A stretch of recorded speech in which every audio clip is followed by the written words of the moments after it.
Kiss 105.3 and 1340, where hip hop and R&B lives. The day party with your favorite DJ D Sewell. Y'all, let's discuss some hip hop news now. It is time for D Sewell. What the hell happened today? And a lot of stuff happened today. Y'all, we got to start off. Give a big shout out to everybody who came out Saturday and supported Coachella, Arkansas's only family-friendly hip-hop and R&B festival. Man, we had a great time, dope vibes, a lot of good support from the community, and man, we appreciate everybody who came out. Y'all, we already working on Coachella 2024, so y'all, it was a success, and we really appreciate y'all. Y'all, something that happened on Friday, it was the big 50th anniversary of hip-hop, and for that, Nas and his company Mass Appeal put on a huge show at Yankee Stadium, and they had, I'm talking about old school rappers to new school, from Kid Capri, Snoop Dogg, Lil Wayne, Nas, Fat Joe. I will tell y'all somebody who stuck out like a sore thumb. That was A Boogie with the hoodie. They just had him at a bad point, man. The energy was just so high, and then he came out. His energy, his songs are not high energy. It was just an odd point in the show. But anyway, y'all, besides that, the show was really dope. It was Run DMC's last show together, and I really enjoyed it. One time for Nas, you know what I'm saying? People needed something to watch or something to celebrate for the 50th anniversary, and it felt like, you know what I'm saying, it was a big deal, big event, and well put together. Shout out to Nas. Now, talking about that, now they shouted out the different areas. They showed the, different regions. But one place that didn't feel like they was recognized was Florida. And Uncle Luke said that he just feels they're not considered hip-hop, that he's been hearing that since he started rapping, that they're still fighting for their respect in the hip-hop game. And I kind of agree with Uncle Luke on that. When people be talking about the old school hip-hop, he's not really put in that.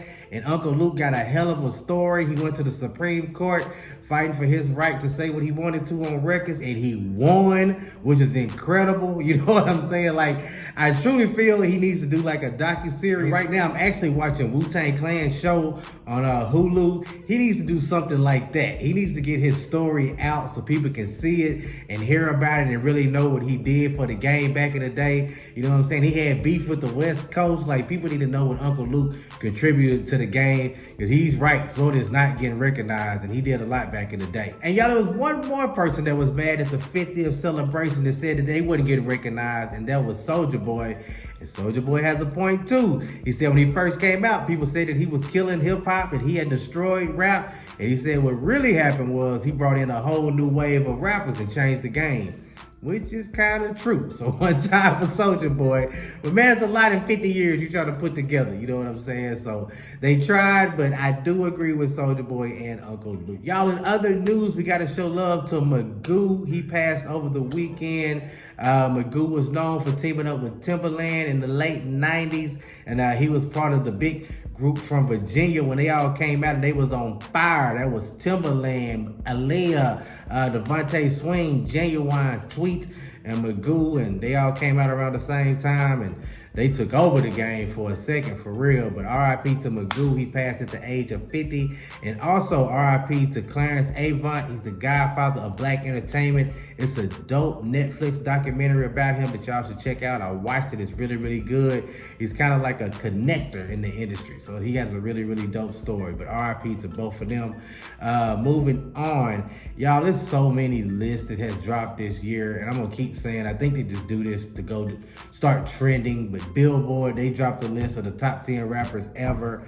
We'll go through it quickly, y'all. Nicki Minaj at number 10, Snoop Dogg at number 9, Drake at number 8, Lil Wayne at number 7, Biggie Smalls at number 6, Eminem 5, number 4 is Pac, number 3 is Nas, number 2 is Kendrick, number 1 is Jay-Z.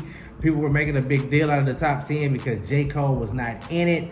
I personally don't consider J. Cole a top 10 rapper, so I agree with it. Moving on, we gotta talk about Sexyy Red. She had a big win. Now, she was supposed to have been opening up for Moneybagg Yo and part of his big tour. And it's been kind of having a little problems. You know, people talking about the low ticket sales on some of the dates. Well, she just got picked up by Drizzy Drake and 21 Savage on the It's All a Blur tour, and she's gonna be opening up for them. Like, that's really dope for her. And y'all, last but not least, Offset gave an album update. He said that his project will drop in October. He has another single that'll drop in like a couple of weeks. He has the big single out right now featuring Cardi B called Jealousy. I like it a lot.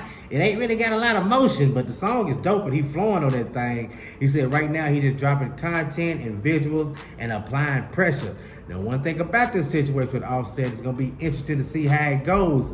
He doesn't have quality control, that big label behind him, and he doesn't have his teammates. You know what I'm saying? R.I.P. to Takeoff. But we'll see how that works out for him musically, and his song is not really heating up. So I don't know, it ain't looking good right now. But yeah, that's what the hell happened today. I'll be back tomorrow, 2 p.m. sharp, right here on Kiss on the 5.3, 1340.